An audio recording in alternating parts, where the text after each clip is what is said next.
Hi, I'm BJ, and this is the Arcane Alienist Podcast.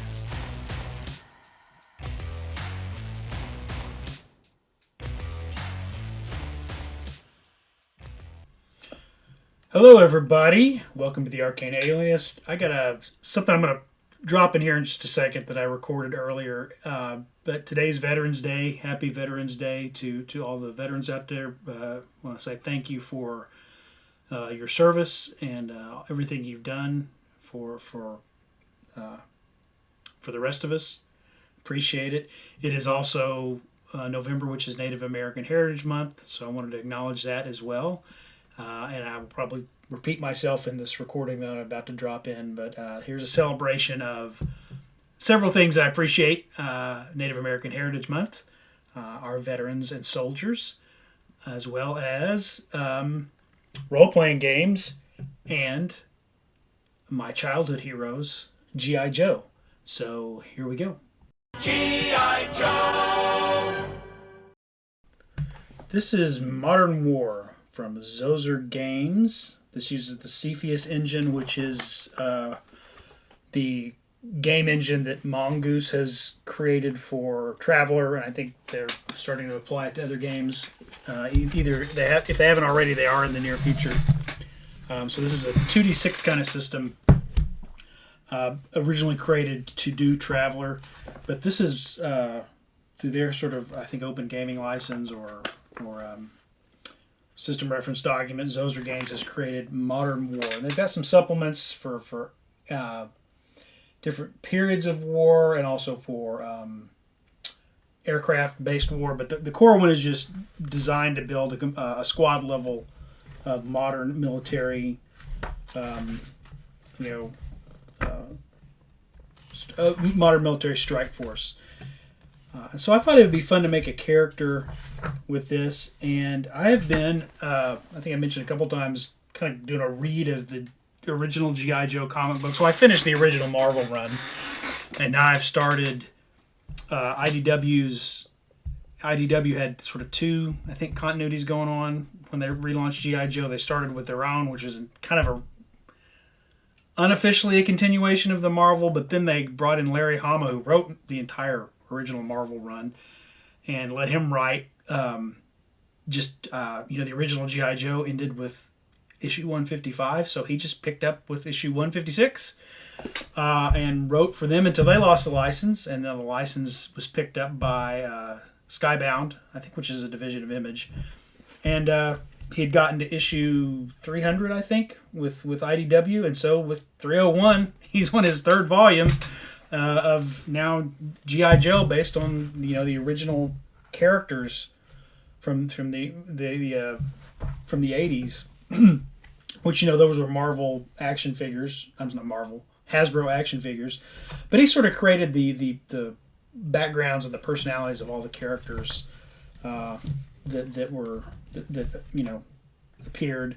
And the comics are very different. Most people are probably more familiar with G.I. Joe from the animated series. The comics are really different. The characters in the animated series, just maybe a handful of them are somewhat similar in their outlook or personality to the comic book characters. Of course, the comic book characters versions are a little more fleshed out, a little more well-rounded. And he wrote some really good, particularly in that first one, Cold War era military fiction. Of course, there's a little bit of science fiction in there, not anything, superhero level, unless you consider that they do technically share a continuity with the Transformers. So there's some sci-fi elements in there for sure, but not nearly as far into sci-fi as, say, the animated series was. But for the most part, most of the characters are pretty much grounded in modern military kind of special forces and stuff like that. So I thought it would be neat, because it's Veterans Day and because I've been thinking about this anyway, and I actually got Modern War with the idea of maybe using it to create a G.I. Joe style campaign at some point. I do have the official G.I. Joe role-playing game from Renegade Studios, but it's a real modern style game in terms of, it's very similar to, say, Pathfinder or D&D, with real crunchy and lots of it's easy to play, I think, once you get it to the table. But there's a lot involved in making a character. Of course, if you go full life path with Traveler, Cepheus, it takes a while to build a character, but then it's real simple to run them. There's not a lot of rules to remember. But I thought I might make a character with this. Now, given that November, even though today is Veterans Day, November itself is Native American History Month or Native American Heritage Month. I can't remember what the official. I think they use those titles interchangeably. Last year I did a whole month of episodes on that. I thought I might make probably the most famous Native American G.I. Joe character, Spirit. I thought I might try to make him using Modern War. So it's really interesting. There are sort of several. There are a handful of Native American characters in G.I. Joe. Spirit's probably the one that stands out to everybody because it's real obvious because of the braids and his uniform very clearly. But also the first actually character that was intended to be Native American was Airborne, who was an airborne ranger, particularly that was kind of intended to be the guy that jumps out of the helicopter. His file card, his real name is Franklin Taltree. He's a Navajo who was kind of got into skydiving, and then that led to a career as a as a airborne in the Army. So I think he was probably the first, and then I think honorable mention also goes to the character of Torpedo, the original Navy SEAL, who is Native Hawaiian. I don't think that really came clear, particularly if you watch the animated series, because for some reason they gave him what sounded to me kind of like more of a New York Puerto Rican accent, and they never addressed him by his actual name in the show. But the original Torpedo is Native Hawaiian. It's also kind of silly too in the comics, though. It's much better the comics are. In his early appearances, even you've got him running. He's still got his mask on and even his flippers on his feet. He's on land running through a Cobra bunker. He's just armed with this spear. He looks just like the action figure. I don't know if they were required to render them that close to the action figure, no matter what context they were in. But that was kind of funny.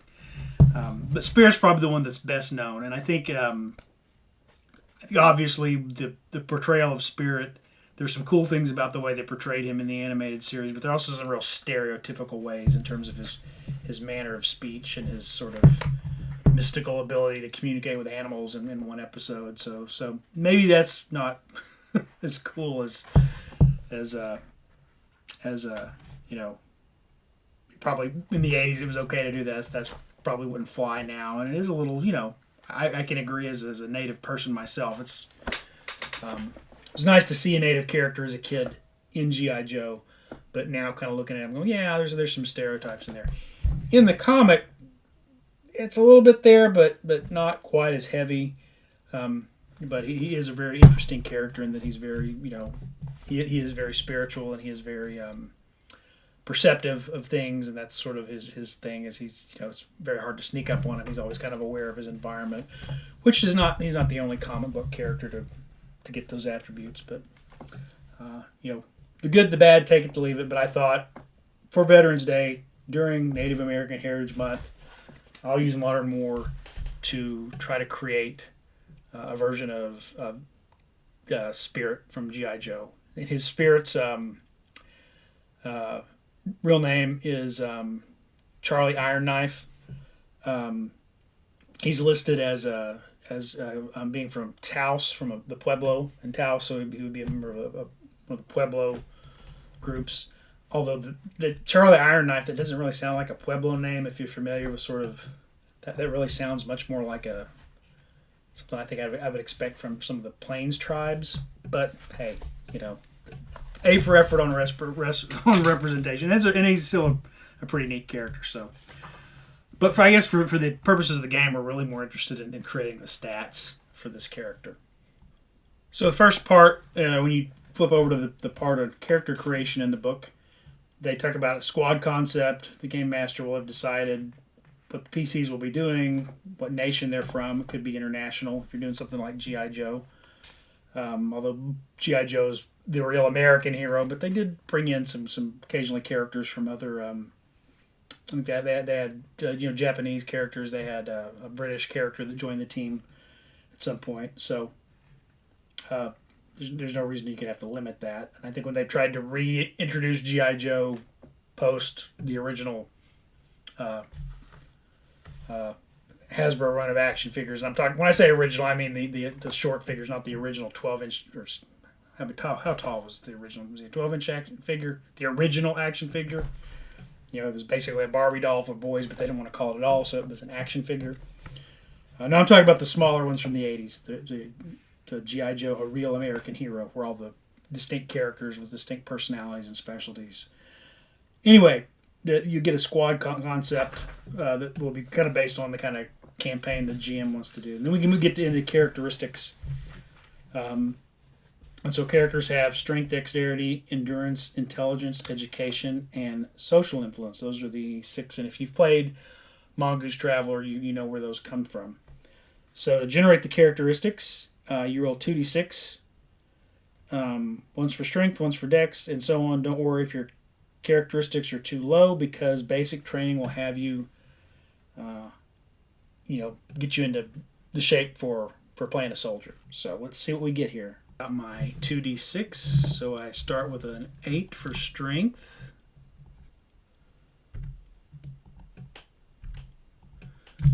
For dexterity, I get a 5. For endurance, I get a 6. Intelligence, I get a 12. Wow. Education, I get a 3. And social, I got a 5. All right, well, we'll see how this works. We are talking about a character who, although he is a soldier who uses his awareness of the environment. He's a member. Based on his file card, he's the team's tracker. He was a member of a long range reconnaissance team in Vietnam. Most of the original G.I. Joe Real American Heroes were intended to be Vietnam era veterans. So he is some sort of. I would probably, you can argue, even though they never explicitly say it, that he is actually an Army Ranger. So that intelligence would carry him a lot of ways in terms of the survival skills, the tracking skills. But very knowledge based. So, and I think a lot of times intelligence is in the Cepheus engine what you wind up using for awareness, perception, things like that. Every characteristic in the Cepheus engine, similar to D20, has a modifier, except they go from -2 to +2, and then a +3 if you can get a 15 or higher, which is, of course, it's hard to get that as a starting character. So I'm going to put the modifiers in here. So off the bat, some things that maybe don't fit with the character of Spirit, even though I said the intelligence, now that I kind of put in the modifiers. So you get a 6 to 8 is sort of the average, no modifier. 9 to 11 +1, 12 to 14 +2, 15 or higher you get a +3. And then down the scale, a 3 to 5 is a -1, and a 0 to 2 is a -2. So I see he's got kind of average strength and endurance, which is probably an okay place to start. That intelligence is good. Education, -1.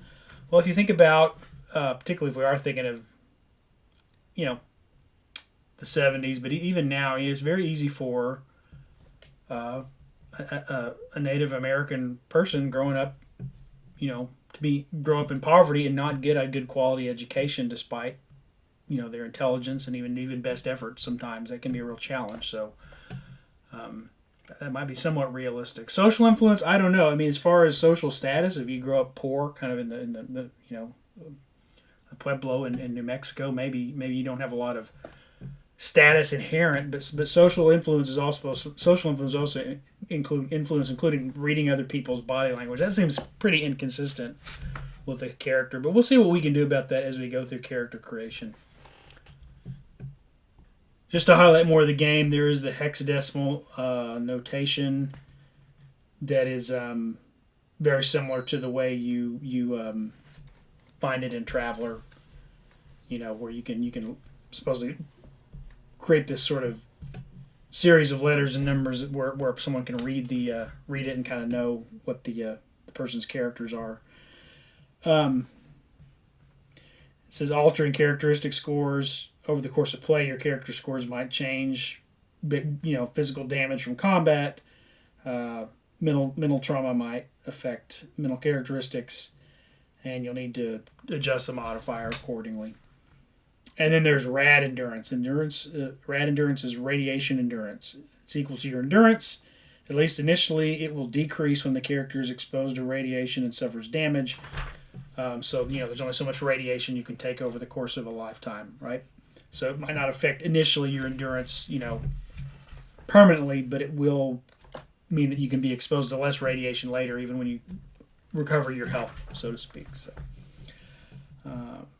age, following basic training, and after a few years in service, the characters will be in their early 20s at rank 1. Roll 1d6 plus 17 to count the age which we start the game. All right, so I rolled a 3. So we're gonna say this at this point in his career, Spirit is 20 years old. We might want to. That may change as we look at. We don't know if we do the mustering out, but we'll see here, like they do in Traveler. But we'll see. So select a role. So just as typical, and this is going to give us a little bit of equipment and maybe some skills.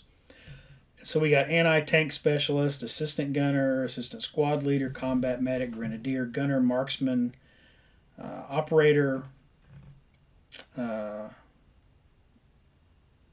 SAS trooper, radio man, rifleman, squad leader, team leader. So what would this be?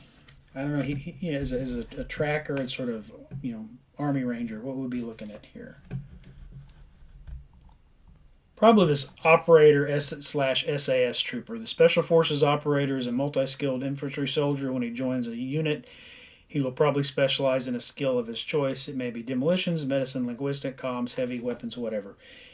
Each team member should try to specialize in their own field. This is sort of advice on building a squad. It's up to the player. An operator can select any one military skill as his role skill. And then you also get to pick a special kit. And for a lot of these other, say like the combat medic, the role skill is medicine. That's what it selects out. But a specialty kit, you get a medical bag, a rifle, and 10 magazines of ammunition. So that's sort of the default kit for, say, a medic. With the SAS trooper, the specialist, special forces guy, it's going to depend on what role you take. So we'll see if we can find a good sort of tracker, long-range reconnaissance skill and kit for this character. So I look over and I see there is a checklist for new characters. You've got basic training, which gives you some skills and some characteristics, and then infantry training, and then special training, and it gives you a list of skills, which I assume you will pick. That's where we would pick his role skill, and tracking is one of them. So we'll make tracking his role skill. Just as I'm noting here, it gives additional options if you're playing a character who's a Marine. Boating, motorboat is an option, and if you're playing Special Forces, you can pick again motorboat or demolitions. So that's but we'll see how many skills we get as we go through here. So note tracking down on his skill levels, and I haven't really seen the rule on. Did I miss what you do with the role skill? No, maybe it'll tell me later as we flip through the pages here. This is a really well laid out book. Nice, big, clear font. Easy to see. So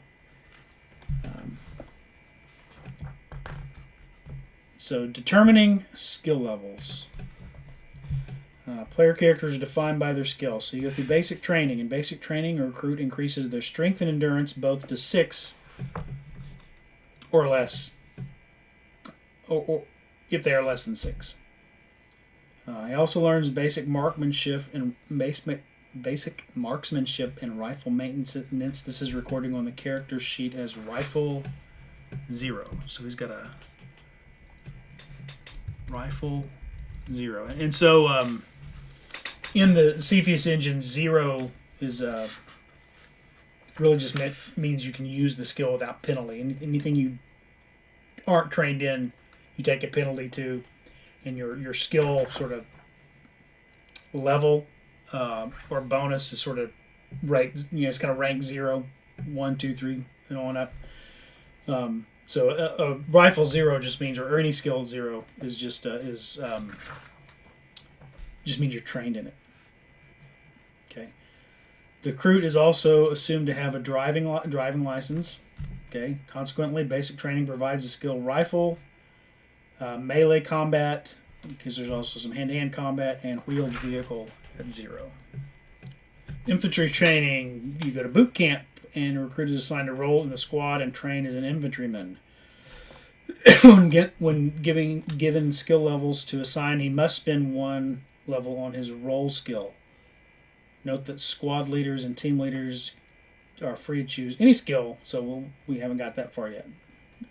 You can make a character assuming they're going to be the squad leader. During infantry training, the soldier gains 3 new skills at level 1. One of these level must be the role skill, so that'll go into tracking, obviously. He can select rifle, wheeled vehicle, or melee combat if desired, turning the level 0 skill into a level 1 skill. What he chooses really tells everyone at the table a lot about that character.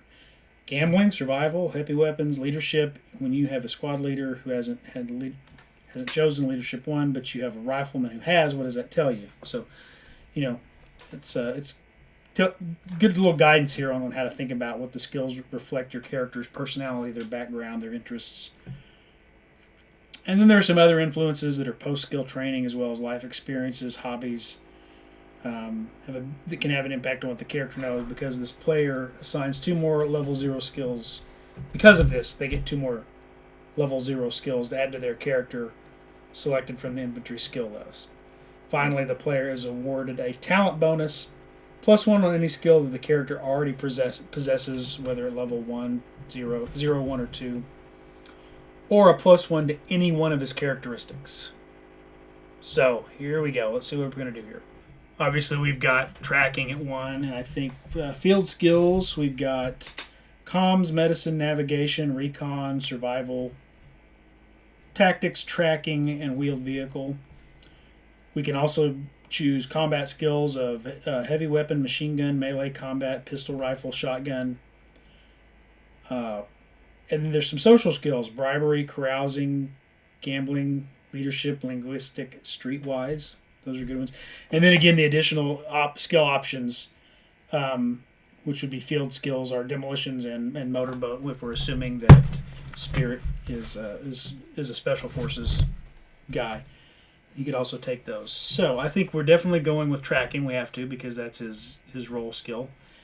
I think recon also is a good one, based on his characteristics. I think we should raise the rifle skill to 1. Okay, so there's your 3 new skills at level 1, and then you get 2 more skills at 0. Although it notes here, I didn't notice before, but it says special forces must take sub-aqua and parachute. So, okay, let's just go with that. So there's some swimming and parachuting involved. So sub-aqua at 0. And parachute. Which is kind of fits, because if you think about the way they kind of portray the G.I. Joe characters a lot of time, they technically all, I think, well, not in the comics, they kind of stick to their specialties most of the time, but they cross a little bit. But really, in the cartoon, they kind of all can they can all fly a jet, they can all parachute, they can all do underwater combat, but in the comics, they kind of stick to their specialties a little bit more without crossing over. So, but this makes sense for you think of somebody they would parachute in and do recon in enemy territory. It also says that we can now +1 bonus to any skill, even at level 0, or +1 to any characteristics. So what we could do here is raise his social to 6 so that at least there's no penalty. And now I see where I misread. So there are 2 extra skills you have to take from the inventory, and if you are a Special Forces soldier, you have to take Sub-Aqua and Parachute. I had given him Recon and upped his rifle, but then it says Special Forces soldiers add 2 extra skills at level 1. So I'll just say that that's where we bumped the rifle to 1 and took Recon at 1. So same difference.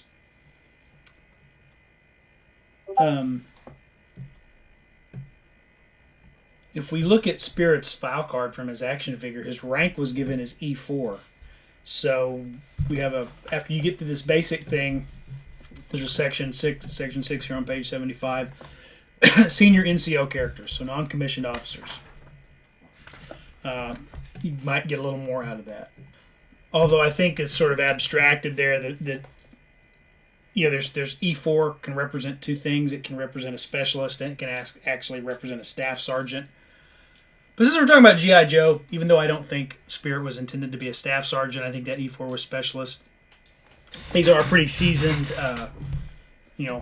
highly performing elite soldiers. So let's go ahead and credit him like that. I'm going to fudge a little bit.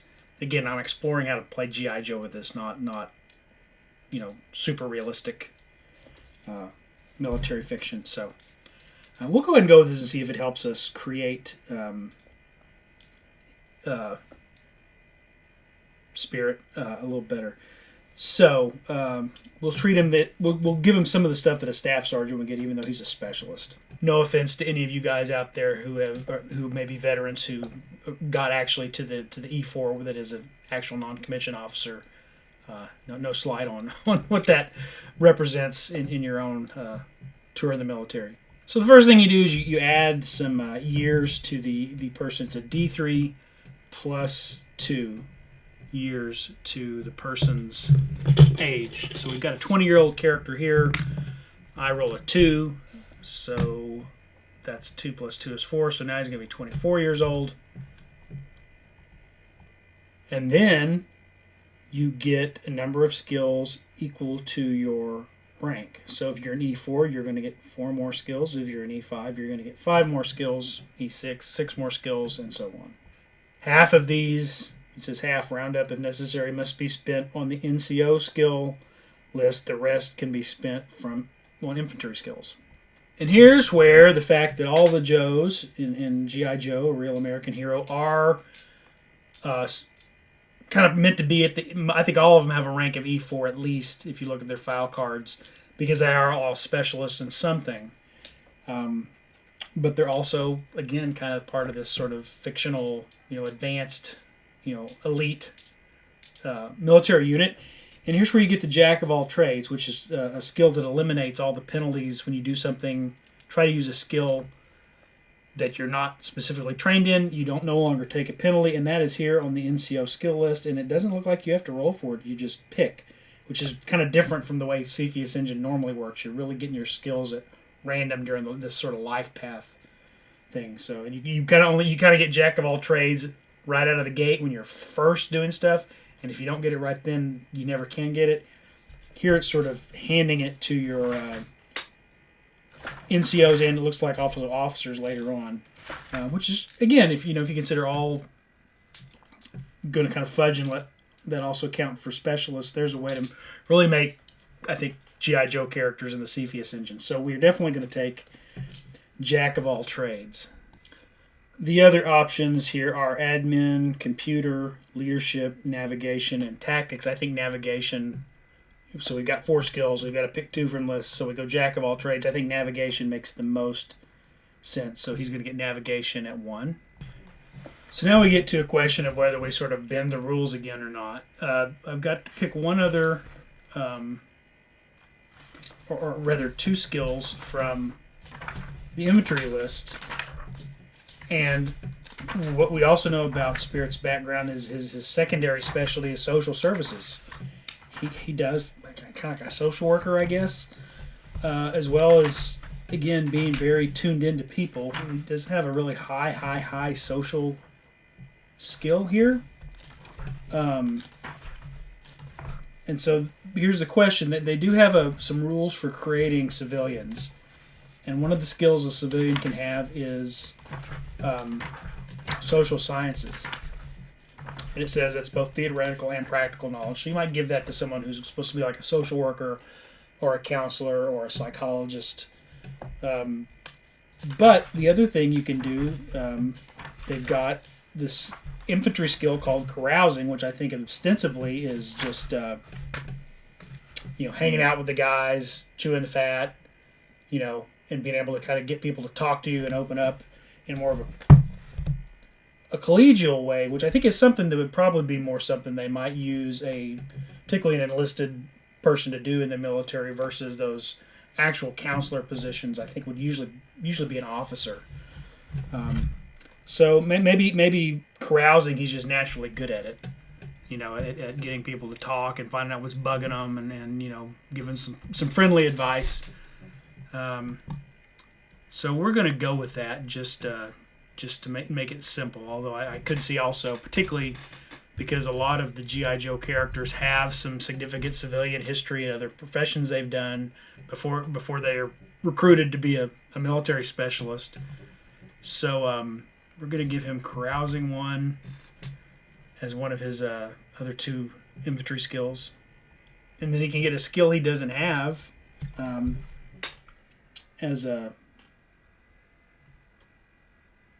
at 1, or we can bump something up at 0 to 1. I'm going to bump him up to melee combat to 1. So he's got rifle at 1 and melee combat at 1.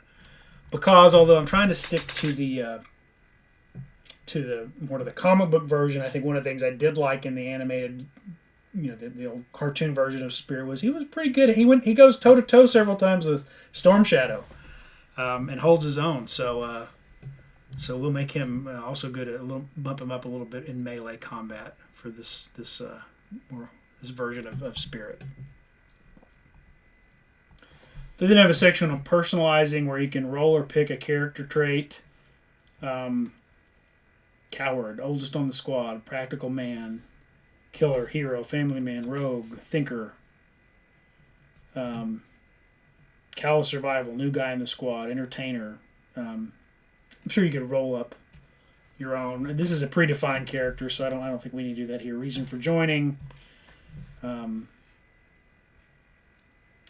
Recent events, so you can roll those. Although the character himself has, and maybe I'll go through and read his file card at the end just to see how well we got.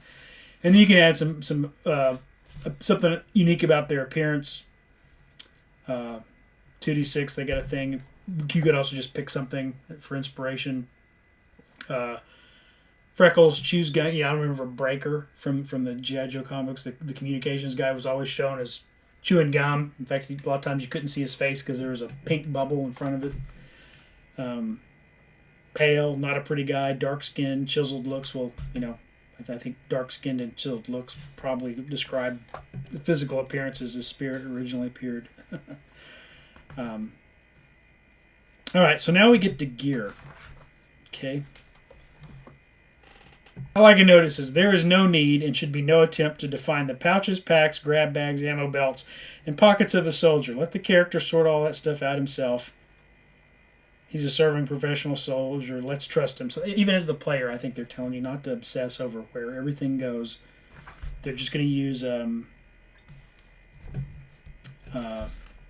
they do have carrying capacity, so they're just going to define it by your carrying capacity based on your strength. I got a strength of 8. So light load is 16 kilograms, medium load is 32 kilograms, heavy load is 48, and extreme load is 96 for what that's worth. So it says to start a character with a basic kit and then a kit related to their role. So that's pretty much what I think we're looking at here. So basic kit for a soldier are boots, a combat knife, body armor with level 3 plate inserts, a poncho, first aid kit, 2-liter hydro pack, backpack, combat fatigues, a radio, 2 grenades, the helmet, 20 meters of paracord, and some snacks, energy bars, so stuff like that. And you might give them some more stuff for extended operations. Okay. There's some additional items. It says they can select any of the following additional items, but be warned they might get too much than they can carry. And you might, as a GM, rule that some things are not available for a mission. So you think of like compass and maps. I think that sounds pretty on the nose for a tracker and recon person. GPS trackers, but there are also other kinds of grenades, handguns, medical bags, multi-tools, things like that.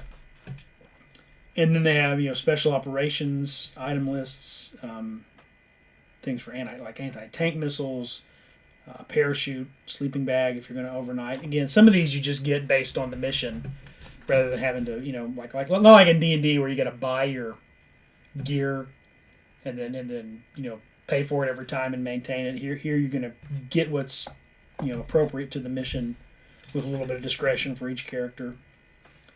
But let's see if we've got any special kits for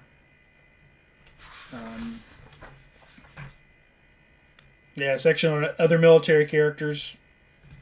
Aircrew, armor, artillery, engineer, intelligence officers, medical, Navy crewmen, technicians. So you're assuming that you're building an infantryman with the rules, but here's some skill lists if you want to build a different type of character other than say an infantry, army infantry or marine or things like that. So they've got a survival belt pouch that includes a fishing kit, firelight, compass, water purification, saw, needle.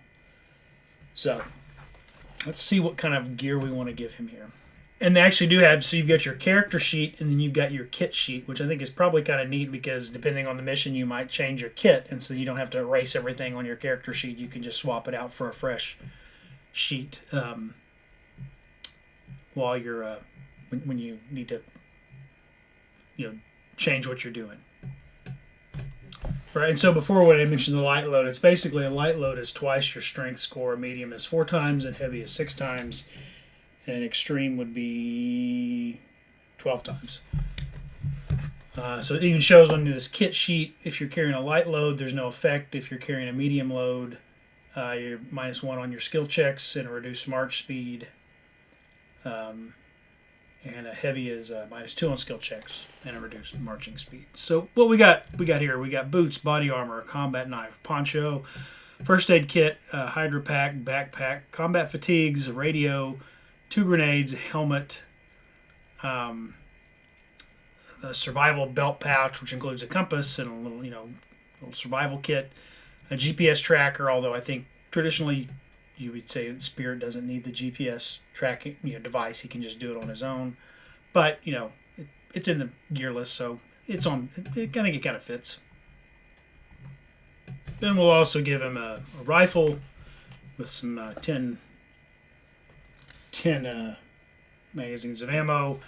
And put a telescopic sight. Spirit had a scope on his rifle, the action figure. It was kind of interesting. It was kind of kind of stereotypical. It looked like it shot some kind of darts. It looked like arrowheads. But I think if I was going to do this game, I would just, he's just going to have an assault rifle. M16A2 is the default one example given here. So, so there we go. That's his loadout, or his current load. Just typical kind of gear he would have with him, plus some extra stuff for tracking and survival. And a scope on his rifle. Still feel like these stats are not quite right. So I looked at the Traveler companion for maybe some alternate stat generation methods that might produce a more reliably heroic kind of character. Rather than just re-rolling them all together. And there was a way to roll. It said you could roll the stats and roll 2 of them with a boon, which means you roll 3d6 and take the best 2, just to give yourself a little bit more of an advantage. So I paused the recording. I don't know if you could hear me. Detect that I did that a minute ago. And redid the stats that way. And wound up with a 7 strength, a 9 dex, which gives a +1, a 6 endurance, and an 8 intelligence. All those are still average. 4 education for a -1 penalty, and then social at 9 with a +1. So that seems to fit a little bit better with our character. So I go to the character sheet name. Charlie Spirit Iron Knife, home Taos, New Mexico, rank E4, specialist, age 24, unit G.I. Joe. His trait, I just put listener. Nothing in the table really fit listener. Seems like that kind of captures it. His role as a tracker. I went through his stats just a second ago. Skills, carousing 1, jack of all trades 0, melee combat 1, navigation 1, parachute 0, recon 1, rifle 1, subaquatic 0, wheeled vehicle 0. He's carries obviously his combat knife, M16 rifle with a scope, and a couple of frag grenades with some extra magazines, along with his combat fatigues, backpack, general kind of field gear, along with some extra stuff for survival, including a compass and a little survival kit and a GPS tracker. And yeah, that works pretty good. He's even with his kit, he's still carrying what's considered a light load given his strength of 7. So yeah, he has to get up to he's carrying 21.6 kilograms, and he's got to get up to 28 for it to be a medium load and start to affect his skills. So that is Spirit, the one of the most iconic characters from G.I. Joe, a real American hero, made using Zozer's Modern War role-playing game. I said I would read his file card, so let's just see how we matched up here, if it sounds right. So if you look at his file card information, it says Tracker, codename Spirit, file name Iron Knife, Charlie, social. It's got a SN number that's just made up, serial number. Grade E4, birthplace Taos, New Mexico, primary specialty infantry, secondary specialty social services. Spirit comes from a family so far below the poverty line they never realized they were poor. He was a hunting guide through high school, served in Southeast Asia, then as a civilian, completed his education, returned to the service for reasons inexplicable to anyone but a Native American mystic warrior. Qualified expert with an M16, M1911A1, auto pistol, Remington sniper rifle. It might have been more interesting to equip him with a sniper rifle, huh? It says Charlie is a medicine man. He's not a healer or a priest or a witch doctor. There isn't any equivalent in our culture for what he is, unless we had shrinks who could actually help people, which I think, mental health services come a long way since the early 80s. But that's sort of the idea, is that his cultural ties, he is, a medicine person for his tribe, and is also just sort of naturally sort of a kind of advisor, very insightful with people. It's his secondary skill in social services, but his primary role in the infantry is as a tracker and recon person. So I think we got a pretty cool version of Spirit here. So thanks for listening. This is a little bit longer episode than I usually put out, but it was nice to go through the rules. I'll put links to both Modern War and to a place where you can look at Spirit's action figure and file card in the show description. Again, happy Veterans Day. Thank you to all who have served, everybody listening. I know we've got a lot of members of our community who are veterans here in the Anchorite community. If I start listing everybody off, I'm sure I'll forget one. So I'll avoid doing that. But again, thank you everybody who served. Please show some respect for veterans. Well, every day, but especially today. And also, it is Native American Heritage Month. I'm very proud of my Native heritage. I mentioned many times Cherokee heritage, and a shout out to all my other relatives, both in the Cherokee Nation and of all the other Indian nations. Thank you for listening. Wado. And of course, wherever you are out there, take care of yourself and make someone happy today. Because now you know, and knowing is half the battle. G.I. Joe!